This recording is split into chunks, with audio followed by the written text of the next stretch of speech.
Shalom saudaraku dan sahabatku di dalam Kristus Yesus Tuhan. Pemerintah telah mengambil tindakan untuk memutus rantai penularan COVID-19 ini dengan melakukan PPKM mulai tanggal 3 sampai tanggal 20 di Jawa Bali dan mungkin di pulau-pulau yang lain jika memang COVID ini semakin bertambah.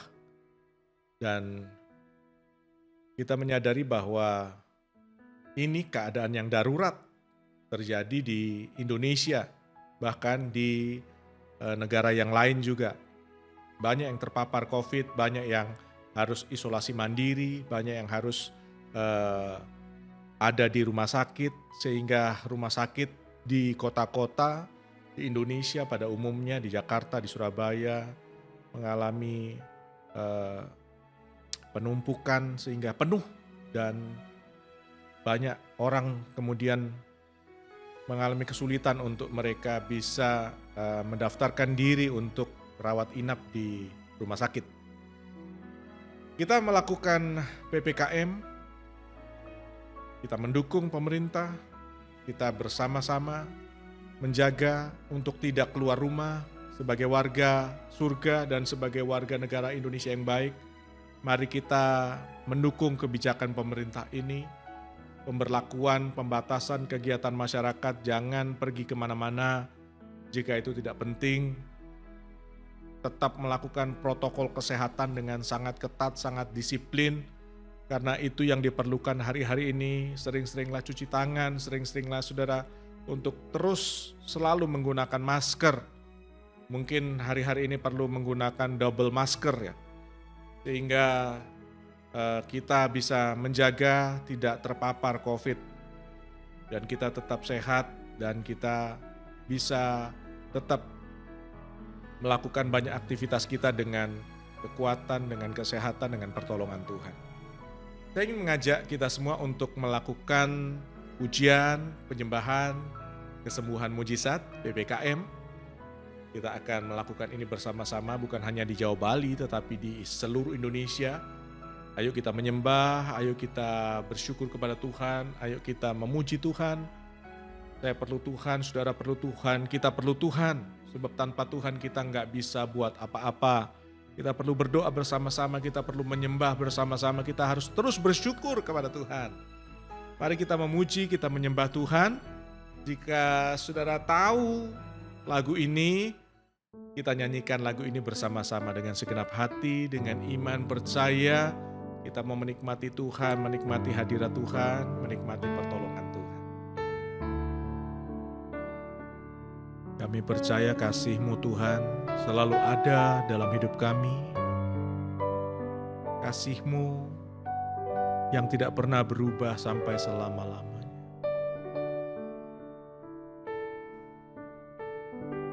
Musim akan selalu berganti,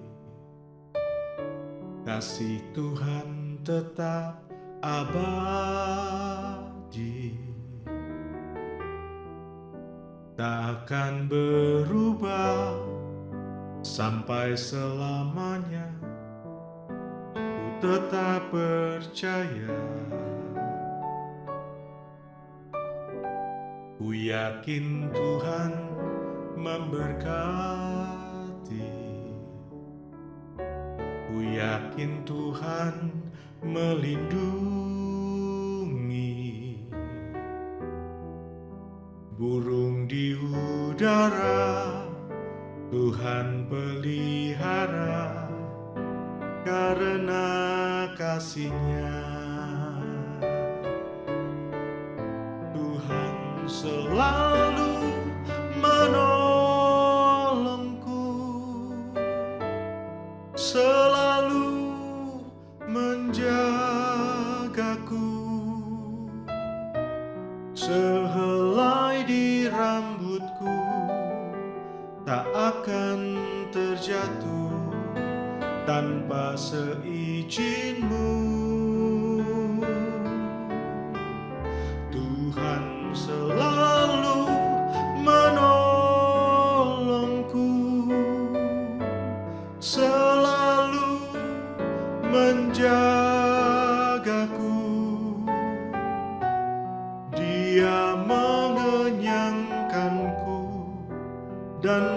peliharaku seumur hidupku. Tuhan selalu menolongku, selalu menjagaku. Sehelai di rambutku tak akan terjatuh tanpa seizin-Mu. Tuhan selalu menolongku, selalu menjagaku. Dia mengenyangkanku dan peliharaku seumur hidupku. Dia mengenyangkanku dan peliharaku seumur hidupku. Dia mengenyangkanku dan peliharaku seumur hidupku. Engkau Tuhan, penolong hidupku, pelindung. Engkau juru selamatku, tangan-Mu menopangku. Yesus, Yesus, aku percaya kasih-Mu, anugerah-Mu selalu ada di hidupku. Takkan habis kebaikan-Mu, takkan berhenti kemurahan-Mu. Terima kasih Tuhan Yesus, terima kasih. Engkau penolong, Engkau pemulih. Terima kasih Yesus.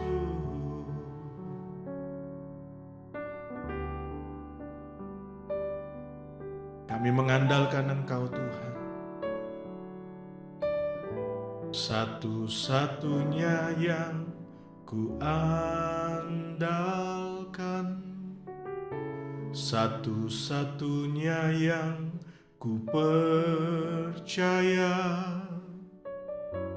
Engkau sumber kekuatan, sumber pengharapan, sumber kedamaian. Satu-satunya yang ku andalkan, satu-satunya yang ku percaya. Engkau Tuhan memberkati, Tuhan penyembuhku, Tuhan pemulihku. Satu-satunya yang ku andalkan, satu-satunya yang ku percaya. Engkau sumber kekuatan, sumber pengharapan, sumber kedamaian. Satu-satunya yang ku andalkan, satu-satunya yang ku percaya.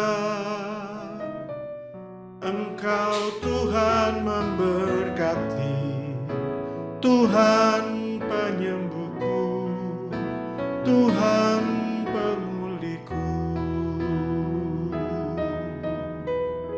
Yesus Tuhan memberkati, Yesus penyembuhku, Yesus pemulihku. Yesus Tuhan memberkati, Tuhan penyembuhku, Tuhan pemulihku.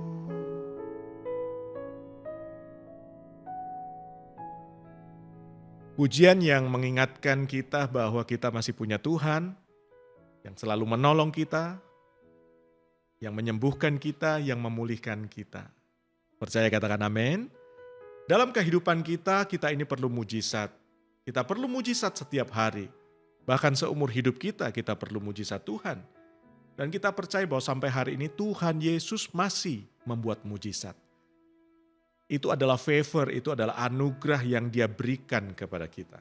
Mujizat adalah kejadian, peristiwa yang supranatural, di luar kebiasaan, bahkan di luar dari nalar kita, di luar dari pemikiran kita. Tidak bisa dijelaskan dengan hukum alam, melampaui logika kita. Tapi itu bisa terjadi karena Tuhan yang melakukannya. Miracles of Jesus, mujizat-mujizat Yesus itu berdampak pada dua hal. Berdampak pada alam. Kita ingat ketika Dia meneduhkan badai, perahu yang digoncangkan, angin, gelombang, angin sakal, badai, yang membuat perahu ini oleng bahkan hampir tenggelam. Tetapi ada mujizat Tuhan yang meneduhkan badai itu, angin dan danau itu pun kemudian menjadi tenang dan teduh sekali. Ini adalah mujizat yang berdampak pada alam. Yang kedua, mujizat Yesus ini berdampak pada manusia. Bukan hanya pada alam tetapi pada manusia. Manusia mengalami kesembuhan, manusia yang dirasuk oleh roh jahat, kuasa setan, kemudian dibebaskan, dilepaskan, setan diusir. Kemudian manusia mengalami kebangkitan, bukan hanya kesembuhan dari sakit, tetapi ketika ada orang yang mati, kemudian alami kebangkitan karena mujizat Tuhan terjadi. Ada sebuah ayat yang bagus di dalam Galatia pasal yang ketiga ayat yang kelima. Ayat ini berkata, selanjutnya Dia yang memberikan roh kepadamu dan mengerjakan mujizat-mujizat di antaramu. Apakah Dia berbuat demikian oleh karena kamu melakukan hukum Taurat atau oleh karena iman dari pemberitaan Injil yang kamu dengar? Tuhan mengerjakan mujizat di dalam kehidupan kita. Jadi mujizat itu ada di dalam kehidupan kita. Katakan amin. Melalui rohnya, mujizat itu dikerjakan. Melalui kabar baik pemberitaan Injil Tuhan, good news, kabar sukacita, Injil tentang Yesus Kristus yang mati, yang dikubur, yang bangkit, kemudian Dia naik ke surga, menjadikan kita warga surga melalui kabar baik pemberitaan Injil, dan oleh pemberitaan Injil itu, oleh penyampaian kebenaran firman Tuhan, kemudian timbul iman. Itulah yang mengerjakan mujizat Tuhan di dalam kehidupan setiap kita. Hari ini keadaan sangat sulit, sehingga kita banyak mendengar ada orang-orang yang berkata, mengeluh, mereka berkata buruk, mereka berkeluh kesah. Banyak orang yang sudah tidak kuat lagi menghadapi pandemi, penyakit, masalah yang terus datang silih berganti. Mereka mungkin sudah lupa untuk bersyukur karena sulitnya keadaan, karena dampak dari COVID-19 ini yang menyerang dari kanan kiri, seluruh sektor, semua aspek kehidupan kita diterjang, keluarga, keuangan, pekerjaan, rumah tangga kita, kesehatan kita pun diterjang oleh COVID-19 ini. Saya ingin mendorong kita semua, saudara, sahabatku, untuk memuji, menyembah, berdoa bersama-sama, mengucapkan kabar baik, mengucapkan firman, kebenaran Tuhan, sehingga hidup kita ini akan mengalami yang namanya restorasi, alami pemulihan dari Tuhan. Mari kita ucapkan firman Tuhan. Mulai kita bersyukur kepada Tuhan. Dalam keadaan yang tidak baik kita menaikkan korban syukur kepada Tuhan. Kita tetap bersyukur, kita terus bersyukur kepada Tuhan, memuji Tuhan, menyenangkan Tuhan, menyembah Tuhan. Melalui mulut bibir kita memuliakan Tuhan. Roma pasal yang ke-10 ayat yang ke-8 sampai 10 berkata begini. Tetapi apakah yang dikatakannya? Firman itu berada di dekatmu, di dalam mulutmu. Ada firman di dalam hatimu. Inilah firman iman yang kami beritakan. Sebab jika dengan mulutmu kamu mengaku bahwa Yesus adalah Tuhan dan dengan hatimu kamu percaya bahwa Elohim telah membangkitkan Dia dari kematian, maka kamu akan diselamatkan. Sebab dengan hati seorang percaya ia dibenarkan, dan dengan ucapan seseorang mengaku dia diselamatkan. Ucapan kita ternyata sangat penting. Berdoa itu mengucapkan sesuatu kepada Tuhan. Kita mengatakan di hadapan Tuhan. Memuji, menyembah juga kita mengucapkan penghormatan kepada Tuhan. Kita mengagungkan Tuhan, kita memuliakan Tuhan. Oleh karena itu kita bersyukur kepada Tuhan karena Dia memberikan rohnya, roh kudusnya kepada kita, tinggal di dalam kita, menyertai kita, berdiam di dalam kita, Dia bergerak di dalam kita. Supaya Dia mengajari kita untuk apa? Berdoa. Kita gak bisa berdoa loh. Tapi Roh Kudus akan menolong kita untuk kita berdoa. Berdoa seperti apa yang ada di dalam hatinya Tuhan. Dia akan menolong kita untuk kita memuji Tuhan, menyembah Tuhan. Dia akan menolong kita untuk kita terus bersyukur kepada Tuhan sesuai dengan kehendak.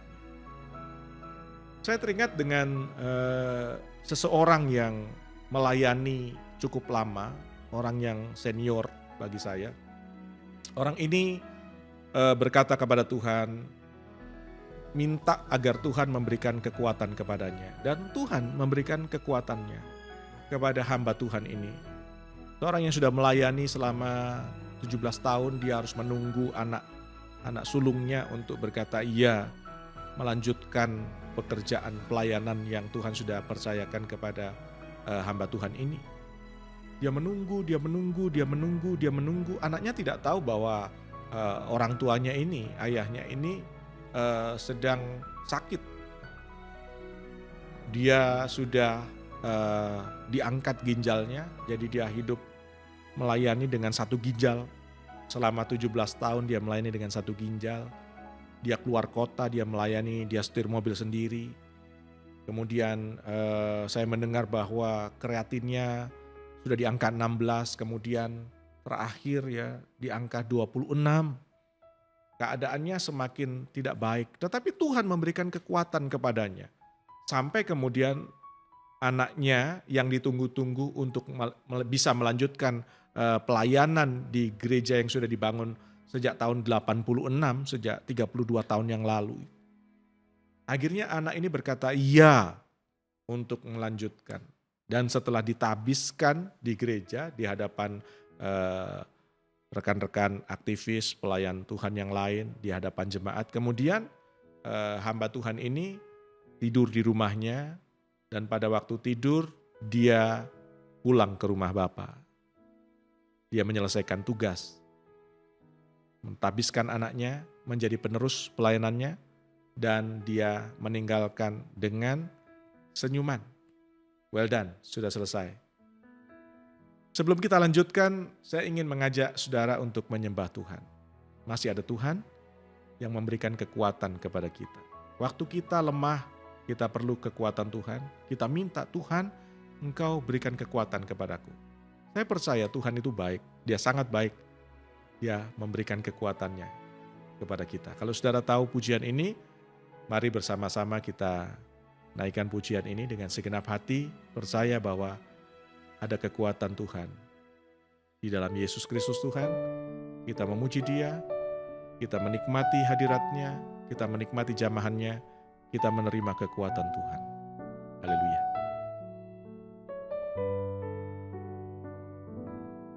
Kekuatan di hidupku, ku dapat dalam Yesus. Dia tak pernah tinggalkanku, setia menopangku, berseru berharap dalam Yesus. Engkau ajaib Tuhan, ajaib Kau Tuhan, penuh kuasa, sanggup pulihkan keadaanku, dalam tangan-Mu seluruh hidupku tak akan goyah selamanya. Ajaib Kau Yesus, penuh kuasa, sanggup pulihkan keadaanku, dalam tangan-Mu seluruh hidupku tak akan goyah selamanya, tak akan goyah selamanya, tak akan goyah selamanya.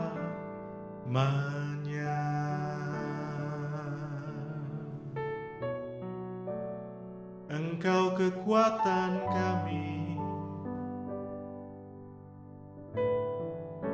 Engkau kekuatan hidupku, Engkau menopang kami, meneguhkan, Engkau yang mengangkat kami, memberkati hidup kami. Yesus Tuhan, kasih-Mu, kebaikan-Mu selalu ada, takkan pernah beranjak, takkan pernah tinggalkan, selalu menolong kami, selalu memegang tangan kami. Kasih-Mu ajaib, anugerah-Mu berlimpah-berlimpah. Kami takkan takut, kami takkan gentar, kami takkan gelisah, kami takkan khawatir, sebab Engkau beserta kami, selalu bersama kami. Haleluya.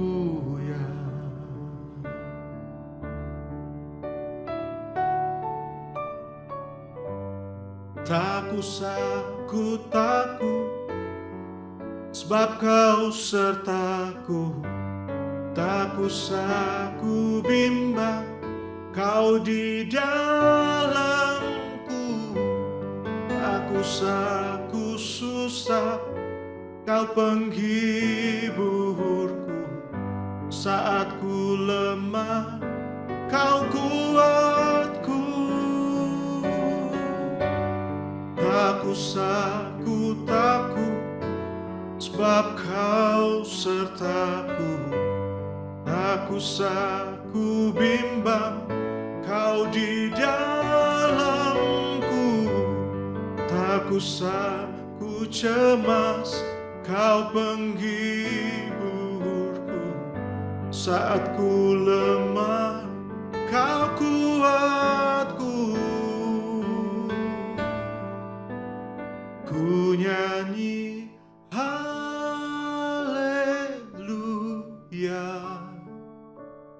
ku nyanyi haleluya. Sungguh kau hebat, ajaib perkasa perbuatanmu. Oh, ku nyanyi haleluya,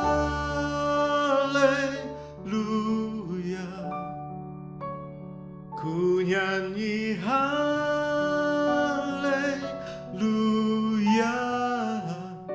Yesusku hebat, ajaib perkasa perbuatanmu. Yesusku hebat, Yesusku hebat, ajaib berkuasa. Yesusku, Yesusku hebat, ajaib perkasa. Yesusku, Yesusku hebat, ajaib perkasa perbuatanmu.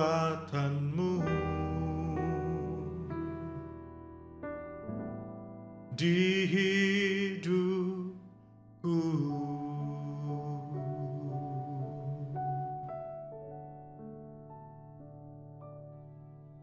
Dia hebat, dia dahsyat, dia luar biasa. Ingatkah saudara bahwa Elohim menciptakan dan merestorasi bumi ini dengan berfirman. Speak the word. Dia mengucapkan firman-Nya. Kita percaya bahwa ucapan kita itu sangat penting.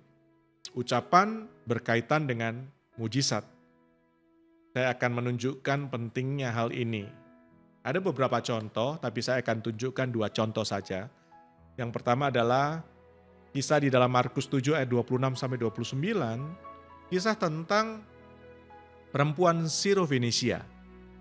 Wanita ini adalah seorang Yunani. Dia berkebangsaan Sirofenisia. Dia memohon agar Yesus mengusir roh jahat dari anaknya. Dia mendengar tentang Yesus, kemudian dia datang kepada Yesus dan memohon kepada Yesus. Namun Yesus berkata kepada perempuan ini, biarlah anak-anak dikenyangkan dahulu, sebab tidak patut mengambil roti untuk anak-anak dan melemparkannya untuk anjing. Satu pernyataan yang cukup keras, mungkin tidak enak kita dengar ketika Yesus berkata tidak patut mengambil roti untuk anak-anak kemudian melemparkannya kepada anjing. Wanita ini menjawab Yesus, benar Tuhan, namun anjing di bawah meja pun makan dari remah-remah roti anak-anak itu.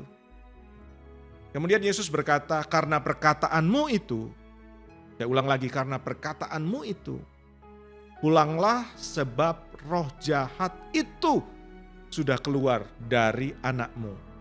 Di mana anak perempuan ini? Di mana anak dari perempuan Kanaan ini? Tentunya ada di rumah. Ketika dia datang kepada Yesus, dia memohon kepada Yesus, tetapi Yesus berkata tidak patut mengambil roti yang diberikan kepada anak-anak, kemudian melemparkannya kepada anjing. Anak-anak yang dimaksud adalah Israel, anak sulung yang dipilih menjadi kepunyaan Tuhan. Dari sekian bangsa dipilih menjadi kesayangan Tuhan, menjadi anak sulung. Sehingga bangsa-bangsa yang lain, bangsa-bangsa yang tidak percaya kepada Tuhan, kepada Yahweh, itu seperti dikatakan dalam ungkapan ini, tidak patut untuk mengambil roti kemudian melemparkannya kepada anjing. Kita melihat sesuatu yang sungguh menyakitkan perkataan dari Tuhan Yesus kepada perempuan ini. Tetapi yang dikatakan oleh perempuan ini adalah dia mengambil remah-remah. Anjing itu mengambil remah-remah yang jatuh di bawah meja. Kalau rotinya saja, itu sesuatu mujizat yang besar, yang luar biasa. Namun ketika perempuan ini menerima remah-remah, saya melihat bahwa perempuan ini punya maksud. Dia berkata kepada Tuhan Yesus, kalau saya percaya kepadamu, masa sih saya nggak boleh ambil remah-remah dari roti ini? Boleh dong saya makan remah-remahnya, meskipun saya nggak dapat rotinya secara utuh. Tapi boleh dong, masa saya nggak boleh dapat remah-remahnya? Sedikit aja, remah-remahnya aja. Remah-remah yang dimaksud adalah berkat, mujizat, kesembuhan, kekuatan, pertolongan, pemulihan yang Tuhan berikan, yang disediakan untuk anak-anak. Tetapi karena dia percaya, maka Yesus berkata, oleh karena perkataanmu, maka terjadilah anaknya sudah sembuh, sudah dipulihkan, dan roh jahat itu sudah pergi. Ini contoh yang pertama. Oleh karena perkataan, alami mujizat. Dia berkata, dia berseru, dia percaya, dia mengucapkan, maka mujizat terjadi. Ada firman iman di dalam hati, ada firman iman di dalam mulut kita. Contoh yang kedua adalah perwira Kapernaum. Dalam Matius pasal yang ke-8 ayat 5-8, kemudian kita loncat ke ayat yang ke-13, firman Tuhan berkata, ketika Yesus masuk ke Kapernaum, seorang perwira mendekati dia dan memohon kepada Yesus sambil berkata, Tuhan, hambaku terbaring lumpuh di rumah. Sekali lagi saya mau sampaikan, ada mujizat di rumahmu, ada mujizat di rumah kita. There is a miracle in your house. Perwira Kapernaum ini berkata, hambaku terbaring lumpuh di rumah dan ia sangat tersiksa, sangat menderita. Yesus berkata kepadanya, aku akan datang menyembuhkannya. Perwira itu menjawab dan berkata, Tuhan, aku tidak layak menerima engkau masuk ke rumahku. Tetapi katakanlah saja sepatah kata, maka hambaku itu akan sembuh. Lalu Yesus berkata kepada perwira itu, pergilah dan jadilah seperti yang engkau percayai. Dan pada saat yang sama pada saat itu hambanya disembuhkan. Hambanya yang lumpuh di rumah disembuhkan. Jadi ketika perwira ini berkata, ucapkan saja Tuhan sepatah kata. Mungkin Yesus mengucapkan sembuh. Sembuh, sudah sembuh. Dan ketika perwira ini pulang ke rumah, dia mulai mengucapkan perkataan yang diucapkan oleh Yesus. Sembuh, sudah sembuh. Sembuh, sudah sembuh. Sembuh, sudah sembuh. Yesus berkata, pergilah, pulanglah ke rumahmu, jadilah seperti apa yang kau percayai. Dan sepanjang perjalanan perwira ini mengucapkan perkataan sembuh, sudah sembuh, sembuh, sudah sembuh. Sehingga terjadi mujizat Tuhan. Pada saat yang sama, ketika dia mengucapkan itu, hambanya disembuhkan. Kebenaran Tuhan berkata, firman itu berada di dekatmu, di dalam mulutmu, di dalam hatimu. Inilah firman iman yang kami beritakan. Jadi ucapkanlah firman, ucapkanlah iman, ucapkanlah kebenaran, meskipun fakta yang kita lihat itu tidak sesuai dengan keadaan baik yang kita harapkan. Mungkin fakta yang kita lihat, yang kelihatan sekarang ini tampaknya buruk, tetaplah ucapkan firman. Tetaplah ucapkan iman, tetaplah ucapkan kebenaran. Jangan saudara kemudian berkata sakit, kalah, gagal, lemah, bangkrut, amsyong, wah susah, dan lain-lain. Jangan ucapkan yang negatif, tapi ucapkan yang positif. Jangan ucapkan yang buruk. Ucapkan firman Tuhan, ucapkan iman, ucapkan kebenaran, ucapkan kemenangan, ucapkan kesembuhan, ucapkan kekuatan, ucapkan sukacita, ucapkan kebaikan, ucapkan banyak hal yang dahsyat, yang luar biasa yang Tuhan taruh di dalam hatimu, di dalam mulutmu, di dalam pikiranmu. Ucapkan itu. Firman Tuhan berkata bahwa hidup dan mati itu dikuasai oleh lidah. Siapa yang suka menggemakannya, siapa yang suka mengucapkannya, dia akan memakan buahnya. Gemakanlah, ucapkanlah, perkatakanlah yang baik. Terimalah yang baik. Terimalah mujizat. Ucapkan tentang kehidupan. Jangan ucapkan tentang kematian, tapi ucapkanlah tentang kehidupan. Ucapkan tentang mujizat. Ucapkan tentang kesembuhan. Ucapkan tentang kekuatan, kesehatan. Tubuhku sehat, semakin sehat. Tubuhku kuat, semakin kuat. Tubuhku sudah disembuhkan oleh bilur-bilur Yesus. Sembuh, semakin kuat, sembuh, terus sehat. Jadi baitnya Tuhan, rumah Roh Kudus, tubuh yang dipelihara oleh Tuhan. Tubuh yang kuat, tubuh yang sehat, tubuh yang diberkati. Untuk memuliakan Tuhan. Ucapkan kehidupan. Ucapkan firman.